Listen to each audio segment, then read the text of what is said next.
अच्छा बच्चों, सबने रिवाइज कर लिया? पिछला कोई मुश्किल तो नहीं है? आज का पिछला टॉपिक ज़्यादा इंपॉर्टेंट है आज कंपेयर टू आज। इंपॉर्टेंट लॉन्ग नहीं है लेकिन लॉन्ग है।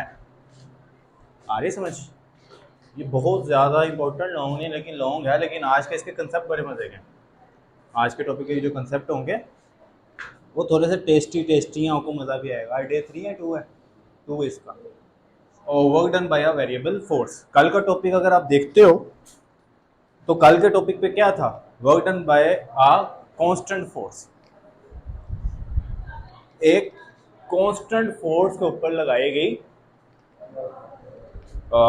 एक बॉडी पे कांस्टेंट फोर्स लगाई कि वो डिस्प्लेस कर गया। लेट करो मैं चेयर्स के ऊपर इस पॉइंट से एक दूसरे पॉइंट पे मूव करवाता हूँ चेयर पे, तो मैं एक सिंगुलर फोर्स ही अप्लाई करके उस तक मूव करवा दूंगा। मैं इसके लिए फोर्स को ना ज़्यादा करूँगा ना ही कम करूँगा, वो सिंगुलर फोर्स एक सेम इफेक्ट के साथ वो मैं उसके साथ मूव करवा सकता हूँ।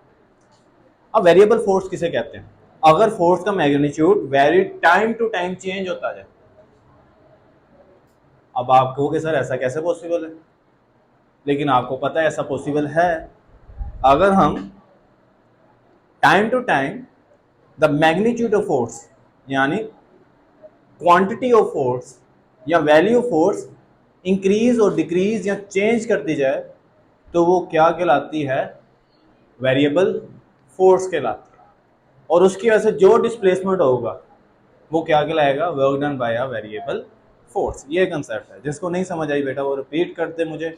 अगर आपको समझ आ गई है तो मैं रिपीट करता हूँ। अगर मैग्नीट्यूड चेंज हो रहा है फोर्स का टाइम टू टाइम और उसकी वजह से उस ऑब्जेक्ट में डिस्प्लेसमेंट आ रहा है, तो इस तरह के फोर्स की वजह से आने वाला डिस्प्लेसमेंट क्या कहलाएगा? वर्क डन कहलाएगा वेरिएबल फोर्स का। फॉर एग्जाम्पल, एक 30 kg का मैस रखता हूं मैं। मेरे पास कितना मैस है?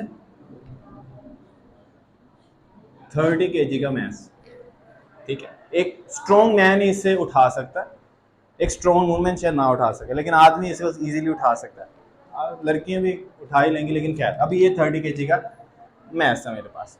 इसको मैंने मूव करवाना है। जिस तरह मैं फोर्स अप्लाई करूंगा डायरेक्शन और डिस्प्लेसमेंट मूव करेगा, तो उसको क्या कहेंगे? वर्क डन आ गया।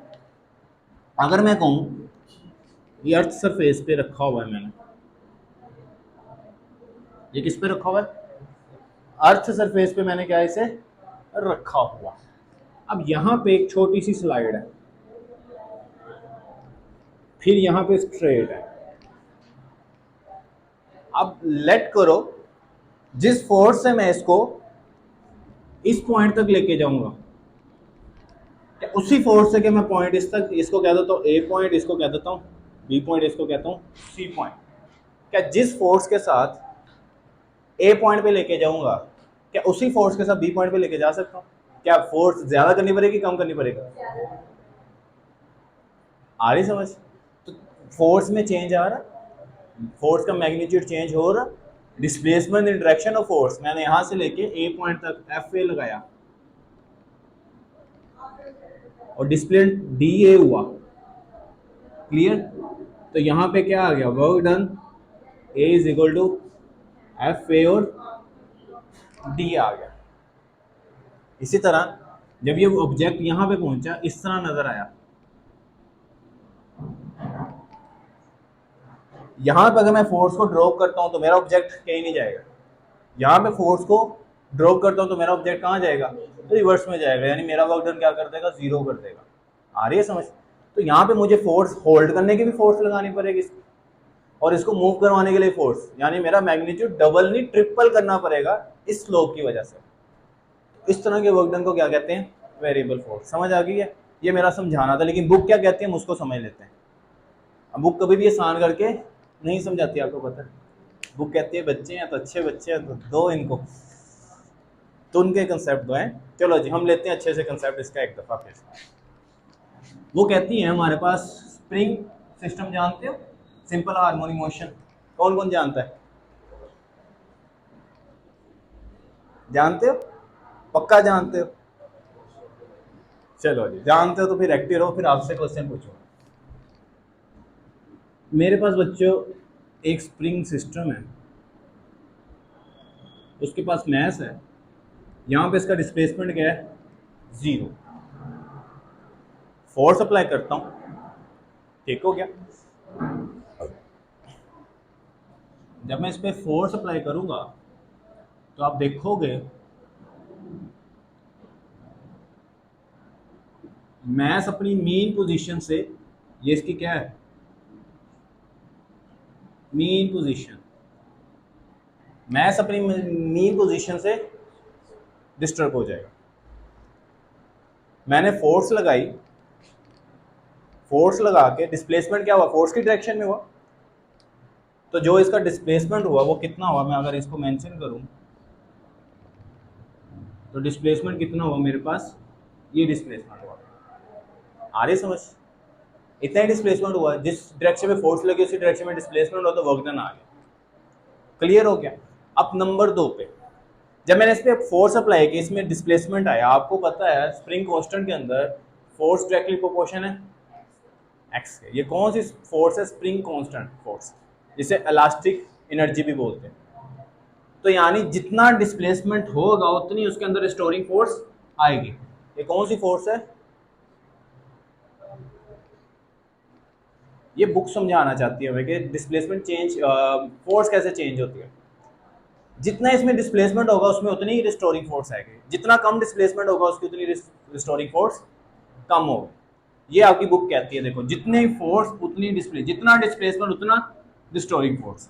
इसकी भी समझ आ गई हमें। अब चलो जो कहना मैं चाहता हूँ, अगर मैं इसके पैचेस बनाऊँ, जब मैं इसको ड्रॉ करूंगा इसमें रिस्टोरिंग फोर्स आएगी, रिस्टोरिंग वेव फोर्स की वजह से दोबारा अपनी किस पोजीशन में आ जाएगा, मीन पोजीशन में आ जाएगा।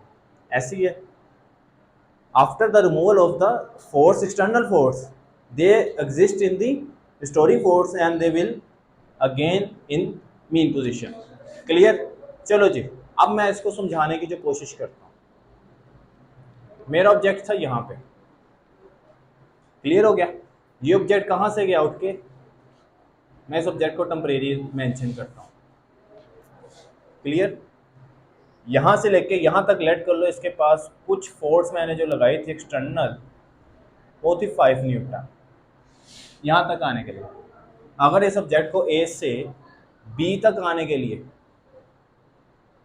मीन पोजीशन से बी तक आने के लिए क्या इतनी न्यूटन की फोर्स लगानी पड़ेगी, कितने फोर्स न्यूटन लगानी पड़ेगी, 4 न्यूटन। जितना स्ट्रेच ज़्यादा करोगे स्प्रिंग अपनी उतनी रिस्टोरिंग फोर्स प्रोड्यूस करेगा, उसकी स्ट्रेच खत्म हो जाएगी। आपको उसको स्ट्रेच करने के लिए और ज़्यादा फोर्स लगानी पड़ेगी। आप खुद देखोगे कि आप इजीली स्ट्रेच हो रहा है पहले, जिससे उसकी इलास्टिक लिमिट खत्म हो जाती है, आप उसको मजीद स्ट्रेच नहीं कर सकते, या कर सकते हो। अगर आप ट्राई करते हो तो बहुत ज़्यादा फोर्स के साथ ट्राई करना पड़ेगा। ऐसी स्प्रिंग ऐसी बिहेवियर शो करता है ना, आपने कभी किया नहीं किया, हमने काफ़ी दफ़ा स्ट्रेच किया हुआ। तो हम स्प्रिंग को स्ट्रेच करते हैं, वो इजीली स्ट्रेच होता है, उस जितनी उसके पास फोर्स होती है रिस्टोरिंग। मजीद स्ट्रेच करने के लिए उसकी इलास्टिक लिमिट तोड़नी पड़ती है। आ रही समझ। तो जब बी तक पहुंचा तो इसके पास रिस्टोरिंग फोर्स क्या होगी, कम होगी। तो इसके पैच बना लेने हैं, वो तो आसान था वो वाला पॉइंट, उसके पैच नहीं बने, इसके पैच बना करना। हमने कहना जो ए पॉइंट पे जो फोर्स थी वो चेंज थी पॉइंट का बी, तो ऐसे फोर्स को क्या कह दिया, वेरिएबल फोर्स कह दिया, जो कि स्प्रिंग कांस्टेंट एग्जांपल वो देते हैं। आ रही समझ। इन्होंने ज़्यादा एक्सप्लेन नहीं किया हुआ, बस यही बात लिखी थी जो मैंने आपके बारे में बताई है कि उसके पॉइंट ए पे रिस्टोरिंग फोर्स पॉइंट बी से रिस्टोरिंग फोर्स की डिफरेंट था, ठीक है। इस वजह से इधर क्या जो वर्क डन होता है वो वेरिएबल फोर्स की वजह से होता है। चलो जी, अब हम चलते हैं इसके लॉन्ग की तरफ। अब वो जो डायग्राम बनाते हैं, वो डायग्राम बनाते हैं कैसे, वो डायग्राम बनाते हैं इस तरह, ये पॉइंट, एक ये पॉइंट, एक ये पॉइंट, एक ये पॉइंट, एक ये पॉइंट, क्लियर। और ये 100 n तक जाता है। आ रही समझ। इस पॉइंट को मैं कह देता हूँ पॉइंट 1, ये थोड़ी सी स्लाइड है ना। इस पॉइंट को कह देता हूँ 2, इस पॉइंट को कह देता हूँ 3। सबसे ज़्यादा फोर्स किस पॉइंट पे लगेगी, 1, 2 या 3? 3 पे लगेगी, नहीं 2 पे लगेगी। 2 से लगाने के बाद ऊपर की तरफ जाएगा, सबसे ज़्यादा फोर्स 2 पे लगेगी। फिर 4 और इस तरह कहाँ तक जाएगा,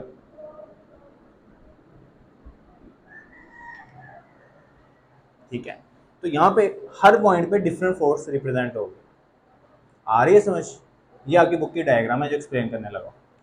इस पे मैं फोर्स F1 लगाऊंगा और इस पे डिस्प्लेसमेंट कितना होगा, d। और ये डिस्प्लेसमेंट बोल रहा हूँ मैं, डिस्टेंस नहीं बोल रहा। ये बात आपने दिमाग में बिठा लेनी है, एमसीक्यूज है। मैं यहाँ पे क्या बोल रहा हूँ, डिस्प्लेसमेंट बोल रहा हूँ। F2 के लिए, 3 के लिए, 4 के लिए और n के लिए क्या करना पड़ेगा?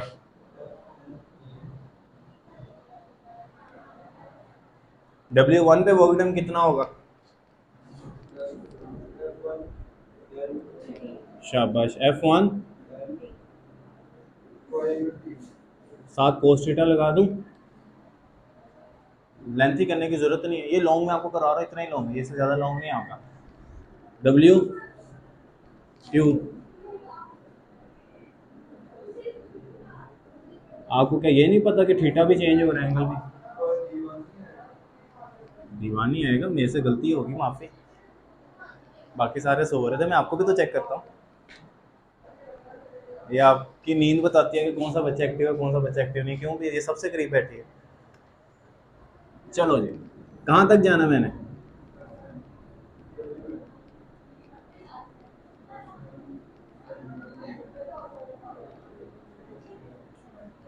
सम ले लूँ टोटल वर्क डन फाइंड करने के लिए, तो सम लेना आता है।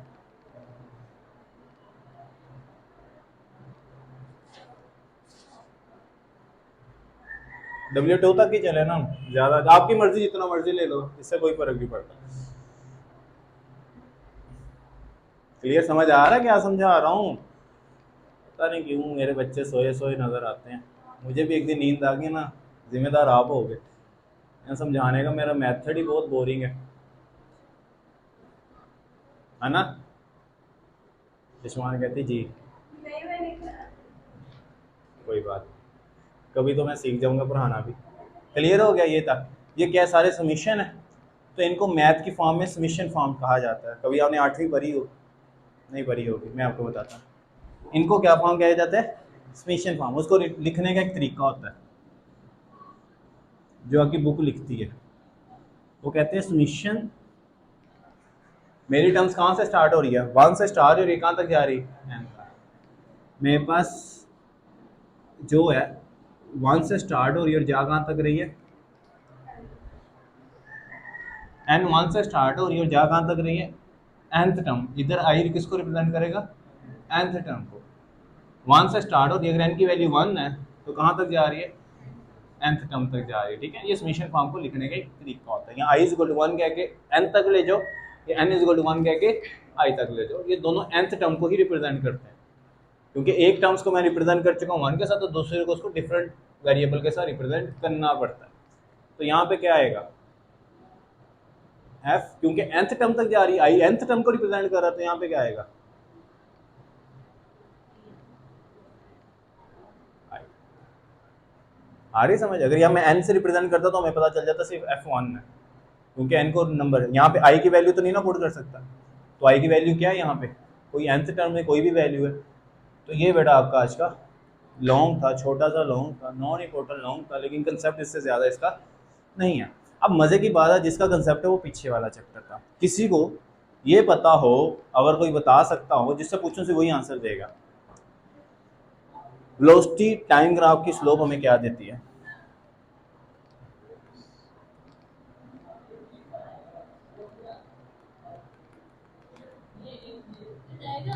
पता नहीं, वेलोसिटी डायग्राम की स्लोप हमें क्या देती है?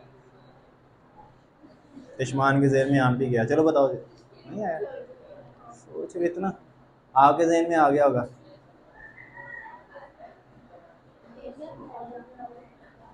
वेलोसिटी टाइम ग्राफ की स्लोप हमें क्या देती है? अब नहीं बोलोगे आप हैं? वेलोसिटी टाइम ग्राफ की स्लोप हमें क्या देती है? हैं? डिस्कस। वेलोसिटी टाइम ग्राफ की स्लोप हमें बेटा एक्सेलरेशन देती है, और वेलोसिटी टाइम ग्राफ का एरिया हमें डिस्टेंस वो देता है, जो कहते हैं। कोई पढ़ा हो या हमें एनसीक्यूज भी होगा आपका। तो इसी तरह अगर मैं यहाँ पे फोर्स और डिस्प्लेसमेंट की फोर्स करूँ, तो फोर्स और डिस्प्लेसमेंट की स्लोप हमें क्या देगी?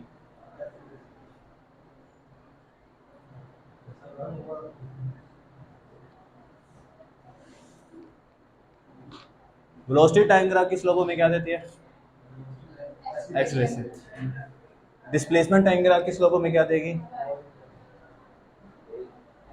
डिस्प्लेसमेंट और वेलोसिटी देगी। डिस्प्लेसमेंट टाइम ग्राफ की स्लोप हमें वेलोसिटी देगी, और फोर्स एंड डिस्प्लेसमेंट की स्लोप हमें क्या देगी? और इसके कर्व क्या देगा हमें? एरिया। फार्मूला सेम, क्या फार्मूला था? एक्सेलरेशन फाइंड करना का रेक्टेंगुलर का फार्मूला क्या था? मैं अभी सिर्फ एरिया पूछ रहा हूँ, एरिया। और रेक्टेंगुलर ट्रायंगुलर का और उसकी स्लोप का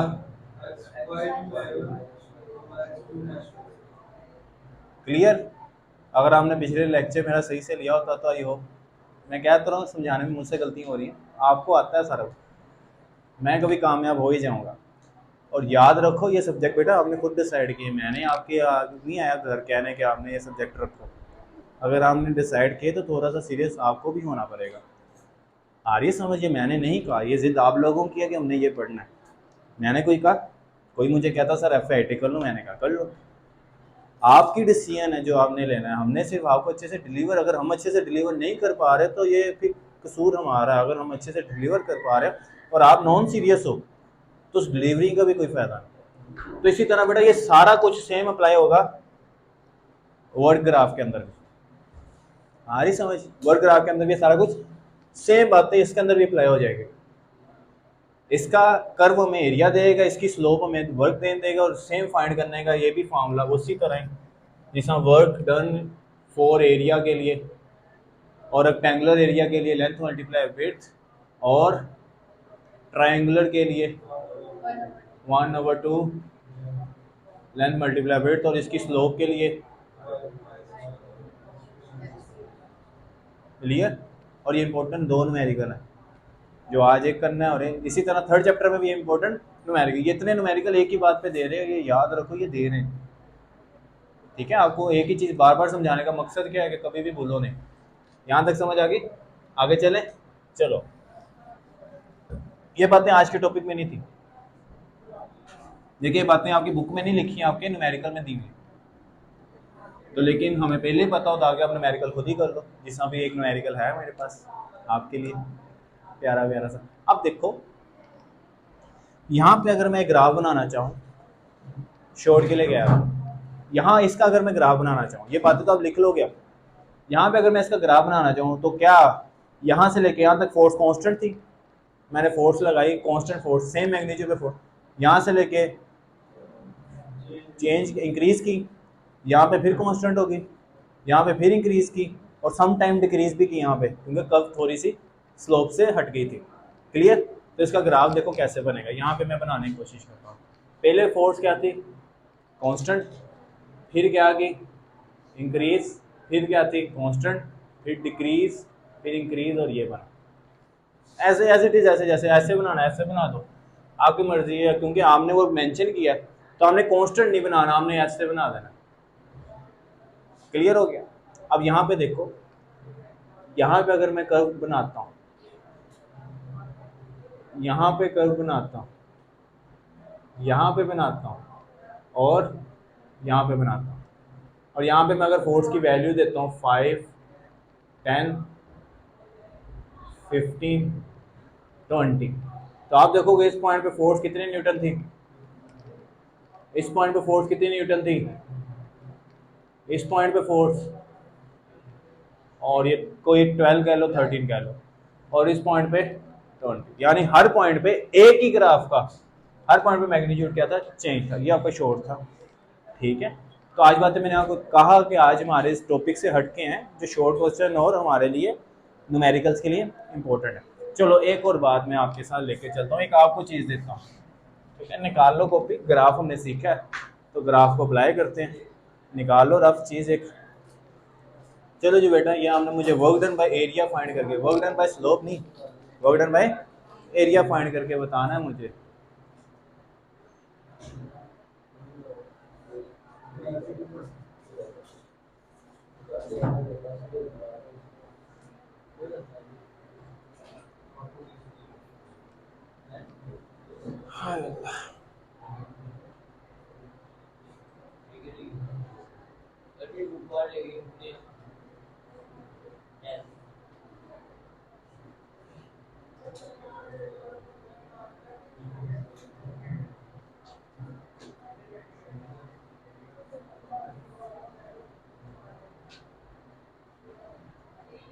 find the work done bye curve graph या ग्राफ, एरिया स्लोप नहीं, एरिया।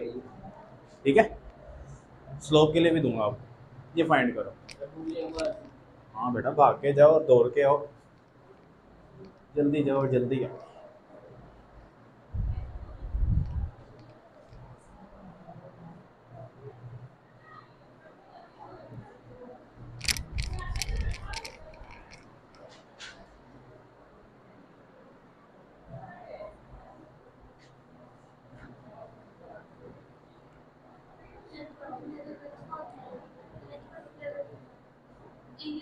एरिया फाइंड करना, पहले हमने W1 का फाइंड कर लेना, फिर W2 का भी टोटल कर लेना।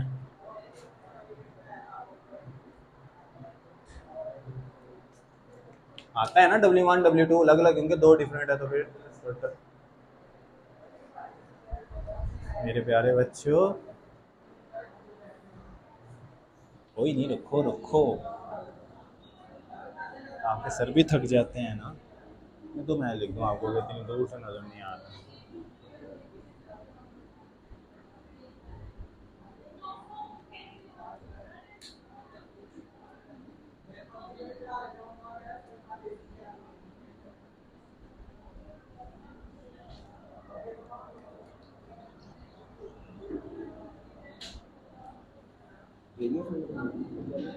एरिया बाय वर्क डन, ठीक है, एरिया फाइंड करना।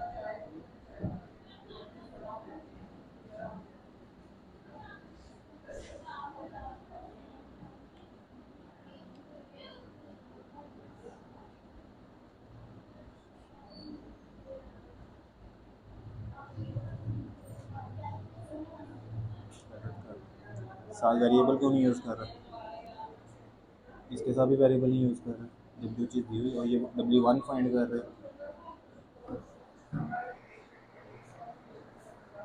व्हाट अ ग्रेट आंसर, मुझे पता था किसी ने कर ही नहीं पाना, कितना यकीन था मुझे, मुझे यकीन था कि किसी ने नहीं कर पाना।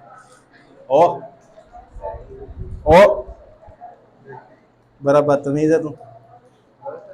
हाँ जी बच्चों, आपका क्वेश्चन पता क्या कहता है? आपका क्वेश्चन कहता है जो चीज़ गिवन हो उसे चेंज नहीं करते, जो चीज़ गिवन हो उसे चेंज नहीं करते। जो चीज़ गिवन हो उसे चेंज करना क्यों? मैं W1 अगर मैं फाइंड करूंगा तो लेंथ मल्टीप्लाई बाय विड्थ करूंगा रेक्टेंगुलर के लिए, इसकी हाइट कितनी है 2f, और इसकी विड्थ कितनी है 1l, तो W1 आ गया 2fl। W2 के लिए, W2 के लिए कितना है इसकी हाइट 3f, और विड्थ कितनी है इसकी 2l, तो W2 कितना आ गया, और ओ वाह, तो गलत है बेटा, 100% गलत, 100% गलत, एक्सेस श्योर है बेटा आपका। क्या वो बाद में आएगा ना, ये देखो 7 न्यूटन भी आएगा ना, यूनिट नहीं यूज कर रहा मैं, वेरिएबल यूज कर रहा हूं।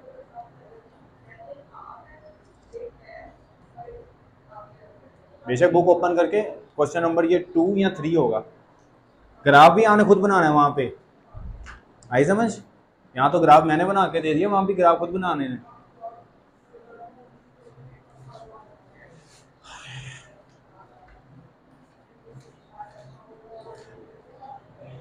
सर पे जरा सा यकीन नहीं है, दो निकाल दो, क्वेश्चन ही देखना है ना, वो तो मैं मजाक किया था। थर्ड है क्वेश्चन, 4.3 है, आएगा बेटा जोल आएगा, FLM ही रहेगा, यूनिट रहेगा।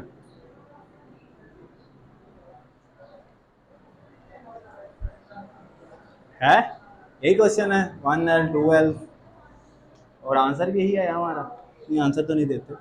A force F acts through a distance L and the force is then increased to 3F and the x through the 2L, draw the work diagram। ठीक है, वर्क डायग्राम के जरिए इसको रिप्रेजेंट करो।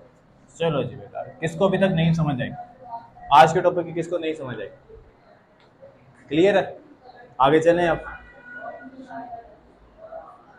आज का टॉपिक इतना ही था। चलो जी आगे चलो। वेरिएबल फोर्स क्या होती है बेटा, सबसे पहले डेफिनेशन चाहिए। इफ द मैग्नीट्यूड या direction of force change time to time is called variable force. Example, when the rocket away from the earth the work done against the gravity is not constant, क्योंकि gravity जैसे ऊपर जाते कम होती रहती है, यानी fluctuate होती रहती है ग्रेविटी, यानी फोर्स ऑफ ग्रेविटेशन चेंज होती रहती है। को पता है gravity change the force of gravity change, तो ग्रेविटी चेंज हो। यहाँ पे हम ये भी कह सकते हैं the example of the simple mass spring system in simple harmonic motion. ये दूसरी एग्जांपल आप खुद से ऐड भी कर सकते हो, mass spring system in S H M. Clear? चलो जी आगे देखो, आगे देखो एक्सप्लेनेशन बेटा। एक्सप्लेनेशन क्या देता है, figure show that the path of particle in X and Y plane, हमें पता है एक्स और वाई प्लेन की डायग्राम है, यानी 2 डायमेंशन डायग्राम है। It's move from point A to B, point A to B move कर, द पाथ है divided nth short interval of displacement and nth short of interval force. यहां समझ आ गई? मैं इसको भी n तक डिवाइड कर रहा हूँ, उसको आपकी डायग्राम ऐसे बनानी, ऐसे बना लो, जैसे मैंने बनाई वैसे बना दो, ठीक है, उससे फर्क नहीं पड़ेगा आपको। The force acting due to this interval, the work done for the interval can be written as, जो मैंने आपको लिख के दिखाया वही इसका रिटन एज है। इसकी समझ आ गई क्या कहा इसने? ठीक है, ये तो बात है। ये देखो फर्स्ट इंटरवल के अंदर W1 F1 dot del D1, तो F1 cos theta del D1, यानी फोर्स का प्रोजेक्शन डिस्प्लेसमेंट के ऊपर है, यानी फोर्स लगाई कैसे गई है, फोर्स लगाई गई है ऐसे और डिस्प्लेसमेंट हो रहा है ऐसे, तो ये फोर्स का प्रोजेक्शन बन रहा है डिस्प्लेसमेंट के ऊपर। ठीक है, इसका मतलब ये होता है, इस तरह रिटर्न करने का मतलब ये होता है, अगर डी पहले लिखूं और एफ बाद में लिखूं तो आपको पता चल जाएगा डिस्प्लेसमेंट का प्रोजेक्शन एफ के ऊपर आ रहा है। सेकेंड इंटरवल ठीक है, यहाँ पे nth इंटरवल ये भी ठीक है, तो टोटल वर्क डन ये भी क्लियर, टोटल वर्क डन का सम ये भी क्लियर। और ये देखो आई यहाँ पे हमने 1 से स्टार्ट करना है, 0 से स्टार्ट नहीं करना, आई 1 से n तक, मैंने जो आपको पहले कहा, अगर हमने nth 1 से करना है तो आई तक जाएगा, अगर आई 1 से करना है तो n तक। ये बेटा एफ आई कोस थीटा आई और डाई nth आएगा, जहाँ ऊपर चीज होगी वो चीज नीचे आ जाएगी। चलो आगे चलो, unit of work done, unit of work done नहीं है, ये इधर आना था ग्राफ ऑफ वर्क डन। ये क्या है इसकी heading, graph of work done. The work done can also be calculated by plotting a graph between f cos theta and d. The graph is irregular shape, आपको पता है irregular shape होगी, constant shape नहीं होगी, कहीं से उसकी curve बनेगी, कहीं से उसका डाउनवर्ड बनेगा, कहीं से उसकी अपवर्ड बनेगा। At the start each element is shown by the horizontal line. The find the area under the curve divided by number of vertical strips. वो आपको पता चल गया, अगर इनका वो एरिया फाइंड करने के लिए कह दें तो हर एक का मैं क्या फाइंड करूंगा, रेक्टेंगुलर फाइंड करूंगा। तो स्ट्रिप्स कह लो या पैच कह लो एक ही बात है, तो मैं हर एक ग्राफ का क्या फाइंड करूंगा, मैं अलग अलग फाइंड करूँ, ये आप कर भी सकते हो अगर मैं वैल्यू दे दूँ। तो ये बहुत ज्यादा वर्क डन है, कितने वर्क डन है, 1 2 3 4 5 6 7 8 9 वर्क डन है। तो 9 वर्क डन क्या हमने एंड वर्क डन भी फाइंड करने हैं न्यूमेरिकल के अंदर, वो भी करेंगे। चलो जी, ये एग्जाम्पल है इसकी बेटा ग्राफ की, ये एग्जाम्पल है जो आपने करनी है, मैं एग्जाम्पल दे रहा हूँ, ये आपने खुद करके दिखानी अभी के अभी। क्या एग्जाम्पल है जी, a force F acting on object varies with the distance show in the figure. Example 4.1 है ये, खुद से नहीं मैं कोई चीज बनाता, जो आपके लिए इंपॉर्टेंट है वही चीज लाता हूँ। Calculate the work done by a force, work done by a force as object move from x0 to x4, x0 to x4 तक वर्क डन फाइंड करो, प्लस एरिया ऑफ ट्राइंगल, किसका वर्क डन फाइंड करो, यहाँ पे rectangular आना है, यहाँ पे क्या आना है, आगे मैंने पूरा नहीं लिखा, and the area of the triangle section x4 से, उन्होंने मेंशन भी कर दिया कितना सेक्शन ट्राइंगुलर है और कितना सेक्शन रेक्टेंगुलर है, तो हमने एरिया फाइंड करना है। ठीक है, अगर इसको मैं बना दूं यहाँ पे डायग्राम, मैं इसको चला के जो आपने तो सोल्व करना है, चलो मैं इधर डायग्राम बना देता हूँ आपको। डायग्राम कहती है, ये मेरे पास है जी, ये मेरे पास एफ एन है और ये जा रही 1 2 3 4 5, बुक दो मुझे, बुक पे एग्जांपल है।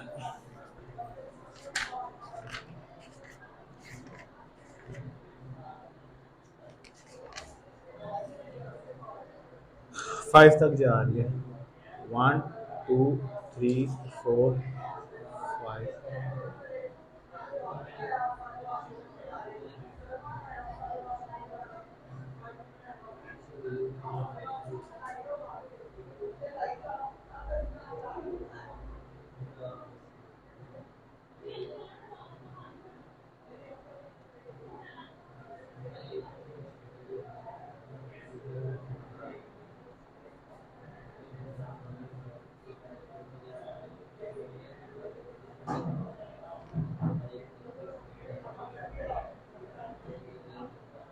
जल्दी सॉल्व करो, find the total work done.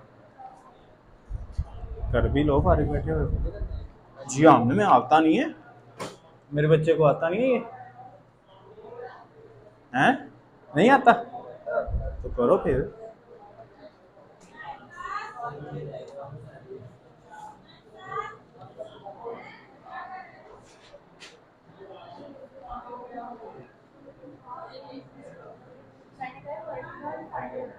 Hmm, area he find करना ना वर्क डन का।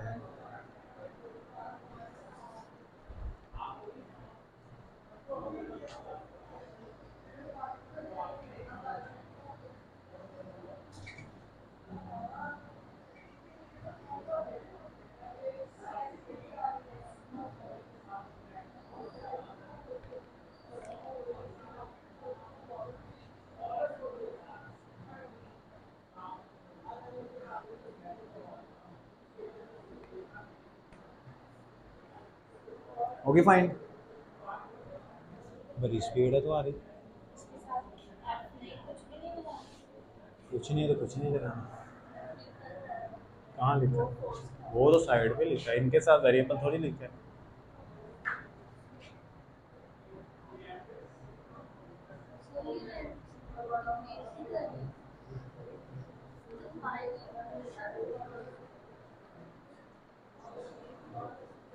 चलो जी बच्चों, मैं ही करवा दूँ, इतना दिमाग नहीं लगाओ।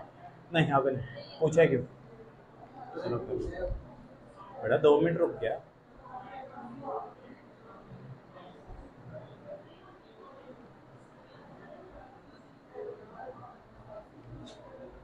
बेटा फारिग बैठे रहते, पानी पिला दो सर को।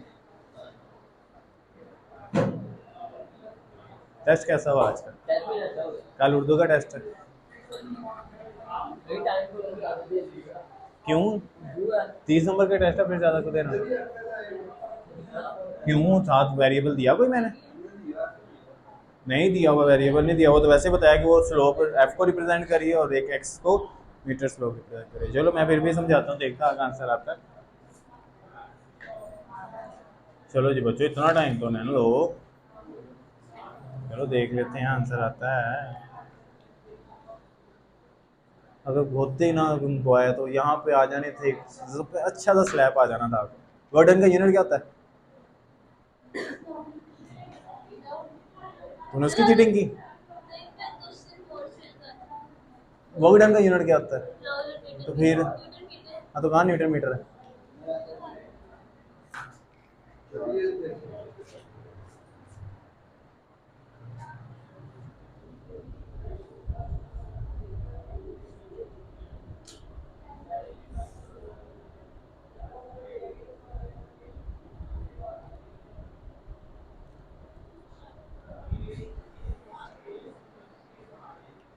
चलो जी बच्चों, क्योंकि आपने नीड लिखना है तो मैं थोड़ी सी प्रेजेंट दे दूंगा, आपने कैसे प्रेजेंट करना है इसको। आपने यहाँ पे लिखना है फॉर रेक्टेंगुलर एरिया। आपका आंसर ठीक है सबका। कैसे स्टार्ट है ना, क्योंकि एग्जाम्पल है, नंबर कटने की कोई वजह नहीं है। फोर ना कर, बस सॉरी करने के अलावा कुछ नहीं रहना हाथ में। फॉर रेक्टेंगुलर एरिया कितना है? W1 is equal to 5 multiply by W is equal to 20। यहाँ पे हमने हेडिंग देनी है फोर ट्राई एंगुलर एरिया किसके इक्वल है? W2 is equal to 1/2 2 multiply by 5 यानी 5 मल्टीप्लाई बाय 2, तो 5 जूल। तो टोटल वर्क कितना आ गया? W1 plus W2। क्लियर? खुदा प्यास नहीं बुझी, दोबारा लेके आ पानी। अब जब आप नीड उतारोगे तब इसको लिखना जुबान। सर आज इतना लेंथी टॉपिक नहीं था, फिर भी चला गया। सर ने वेरिएबल कब का समझा दिया। आ रही है समझ बच्चों? प्यारे बच्चों, क्वेश्चन ऑफ द डे। चलो जी कोई क्वेश्चन करो मेरे से, मैं करता हूँ आपसे। Calculate the work done in kilo joules in a lifting of mass 10 kg। Short question है, ठीक है, question number 2 year. Calculate the work done in kilo joules in a lifting of mass of 10 kg at steady velocity.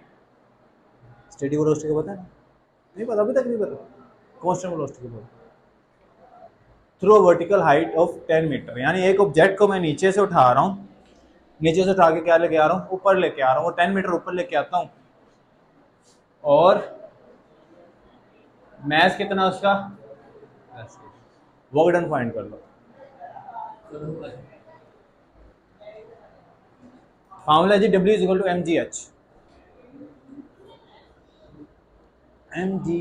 mgh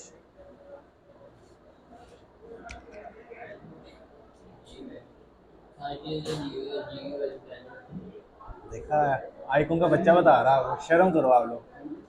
icon का बच्चा बता रहा है, शर्म करो। मैंने हाँ 10 बेटा गलत है, 9.8 है। वो भी याद है, देखो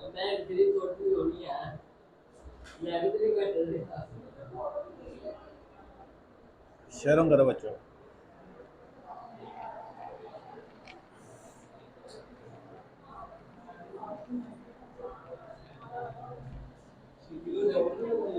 किलो जूल में कन्वर्ट करना है।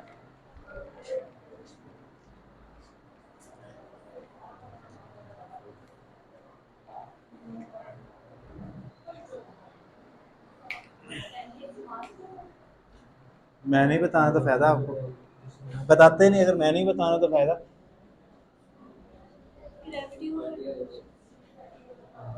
फिर मैं नहीं बताना है।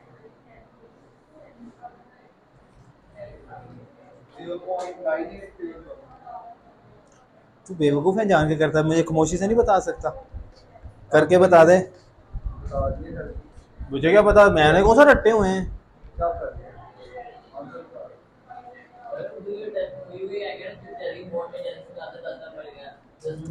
बोर्ड पैटर्न के भाई के मुताबिक आएगा। सर जवाब आपने उर्दू का मेंशन नहीं किया। अरे सेंड कर दें जल्दी।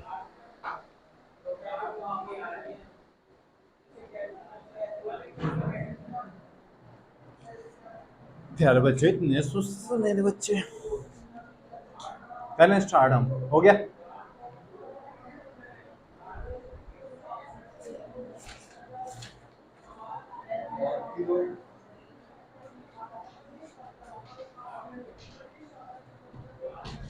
चलो जी बच्चों, तुम तो चीटिंग कर रहे हो, सरासर चीटिंग कर रहे हो। हो गया सबका?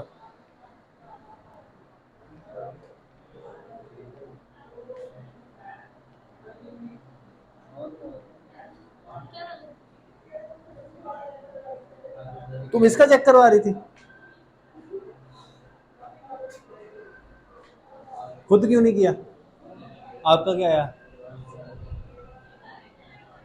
यूनिट तो लिखो साथ। चलो जी बेटा मैं करवाता हूँ। मैं भी आप इतना दिमाग लगाते, मुझे अच्छा नहीं लगता कि आपका इतना दिमाग यूज़ करो। अच्छा बच्चों, मैंने गिवन डेटा लिखता हूँ मेरे बच्चों।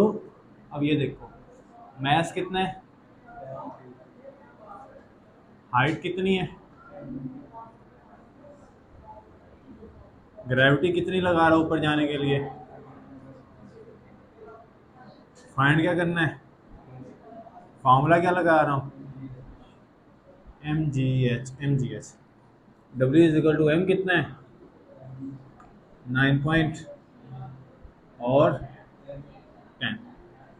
इनको मल्टीप्लाई करूँगा 980 आ गया जोड़ में, मेंशन करूँगा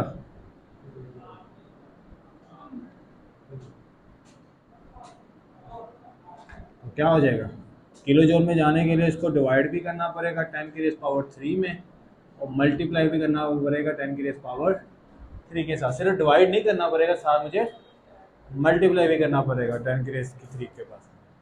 जब मैं इसको इस पर डिवाइड करता हूँ तो ये क्या वैल्यू बनेगी,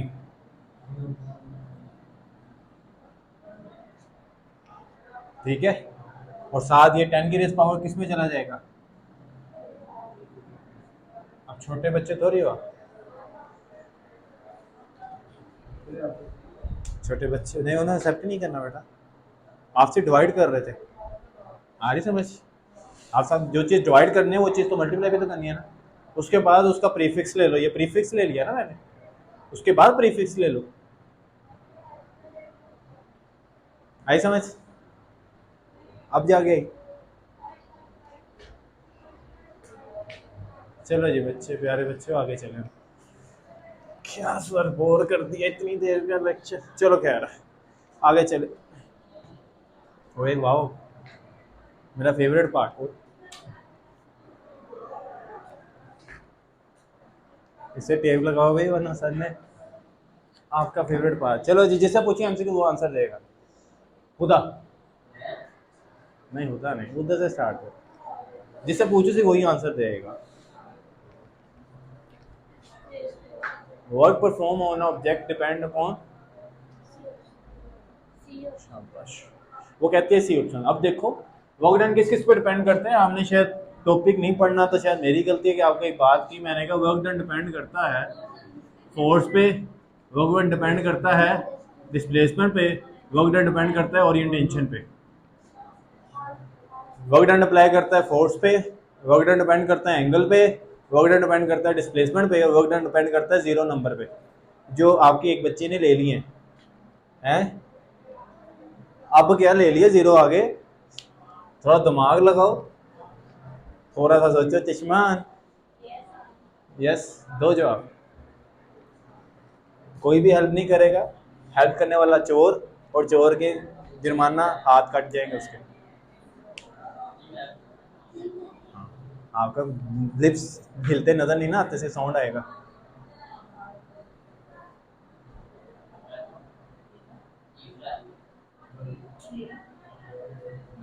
जीरो, तुम भी खुदा के साथ जाना चाहती हो। If force and displacement are opposite, अगर फोर्स इस डायरेक्शन में है, डिस्प्लेसमेंट इस डायरेक्शन में हुआ, और इनके दरमियान जो थीटा बनेगा वो 180 का बनेगा, जब मैं 180 का लूंगा तो माइनस एफ डी में आ जाएगा, तो किस में गया, नेगेटिव में, तुम्हारे भी जीरो।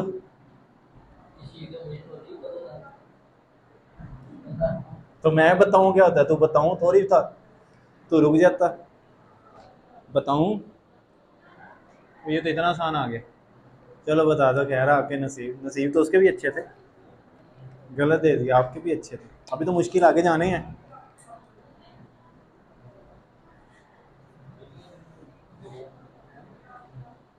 रोज कोई मैंने आटा कट्टा नहीं बनाने का कह दिया, इतना सोच रही हो। Force acting angle to displacement perform है, force acting angle to the displacement parallel, theta zero तो मैक्सिमम। आप एक नंबर ले लिया, लिख लो किसी एक खास जगह पे। तुम्हारी बारी। The area under the force displacement curve give the, शाबाश, एक नंबर और ले लिया बच्चे ने। और डिस्प्लेसमेंट टाइम ग्राफ क्या देगा, डिस्प्लेसमेंट टाइम ग्राफ क्या देगा, the curve area of displacement time graph क्या क्या देगा, वेलोसिटी देगा। बातें गौर से नहीं ना सुनते, कानों में पर्दे लिए हुए आपने। ओ वाह, तुम्हारी बारी।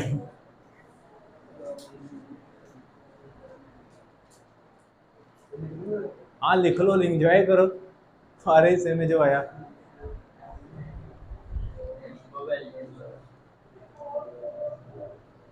A body move a distance of 10 meter along a line under the action of force 5 Newton. If the work done is 25 joule, then the angle between the force and direction of the motion of body will be.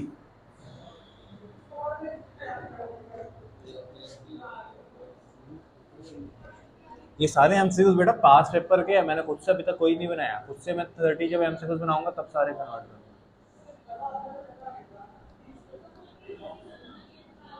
आज क्या समझ आया?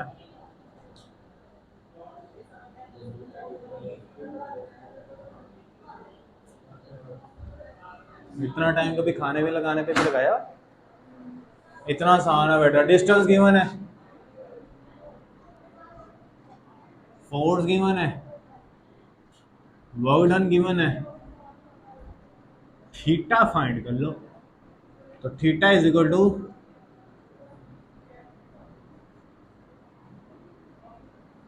यही नहीं बनेगा?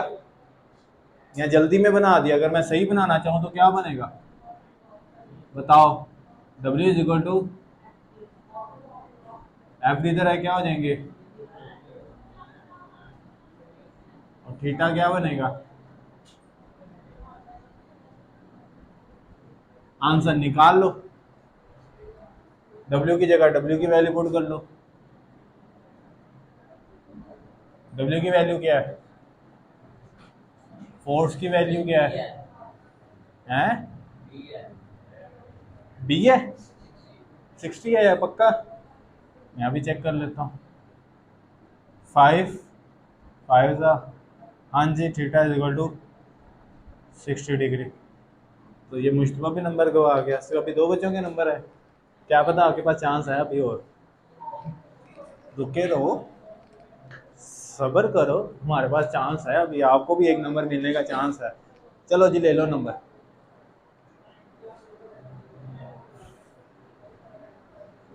सिर्फ एक बच्चे ने बताना है, एक नंबर का चांस, नहीं तो आप इनसे हार जाओगे हैं।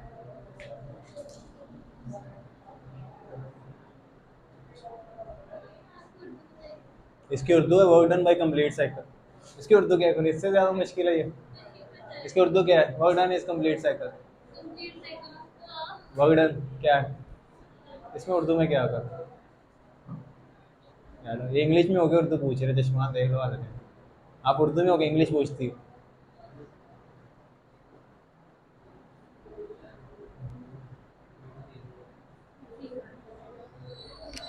जी जीरो, रीजन पता है?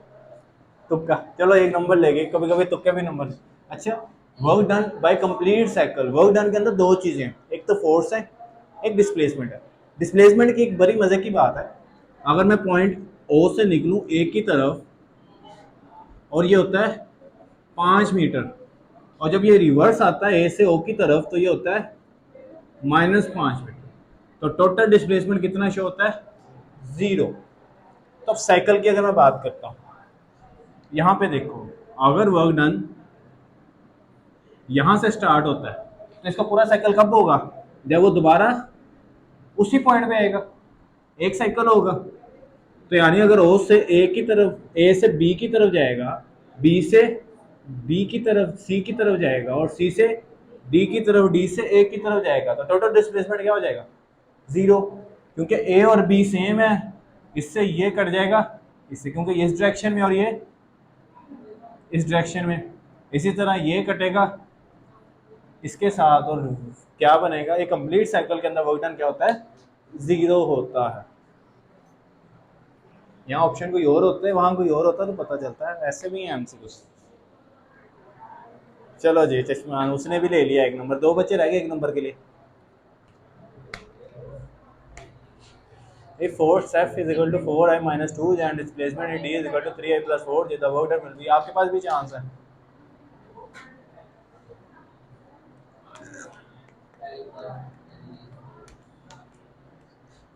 अब 2 बच्चों का एक एक नंबर रह गया, मुझे उम्मीद है कि कोई बच्चा फेल होके ना जाए मेरी क्लास में।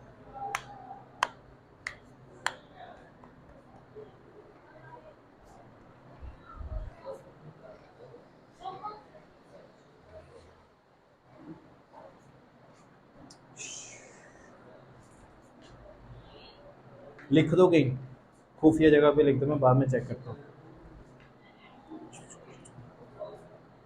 ये चश्मान का भी दिमाग बहुत है, ठीक कर रही है बेटा।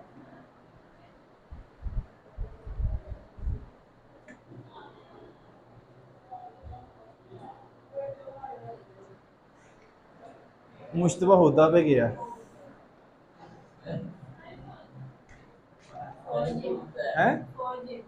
आपका क्या है? और जो है, चलो देखते हैं कि आपका ऐसे मेथड से है जिस मेथड से मैं करता हूँ। यहाँ पे आपको पता हो वर्क डन का एक डॉट प्रोडक्ट है, ये बातों में पता चल गई। और डिस्प्लेसमेंट कितना है, तो फाइंड क्या करना है?